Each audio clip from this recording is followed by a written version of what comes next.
Edward James had no visitors on the last day of his life, and he gave no final statement. His time of death was 8:15 tonight, and the family members of his victims said this puts an end to the hold he's had over them for decades.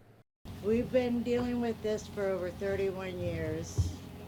It has hit us in places that you can't imagine. The daughter of Betty Dick, surrounded by family outside of the Florida State Prison, spoke out after Edward James was officially put to death. My mother lived life to the fullest, and she is now gone. Tony never got to live, and we just wish you guys could understand the power that he had over this family for 31 years. James was renting a room in 58-year-old Betty Dick's home in Castleberry when he committed the crimes that led to his death sentence. He was convicted of strangling and raping Dick's 8-year-old granddaughter, Tony Nooner, before he stabbed Dick to death. He went on the run for weeks and was featured on America's Most Wanted. The capture of Eddie James has detectives thankful for the nationwide crime-fighting show. Detectives credited the show with James being caught in California. WESH interviewed James after he was found, and he didn't deny his involvement in the murders. When I come to realize what I'd actually done, probably the next day, I think it was, I'd just been driving and trying to run away from it.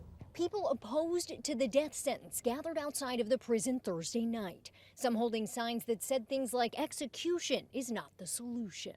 I wouldn't want for somebody else's son what I wouldn't want for my own. And every execution creates new victims. At least one man came to support James being put to death. What do you do with a guy like this? You just let him continue living? Taxpayer giving him free room and board? That's not the way to do it. So give this guy what he did to his victims. James was put to death around 8 o'clock Thursday night with family members of the victims in attendance, something Nooner's grandfather felt was right when we spoke with him roughly 3 decades ago. He don't deserve to live, do what he did.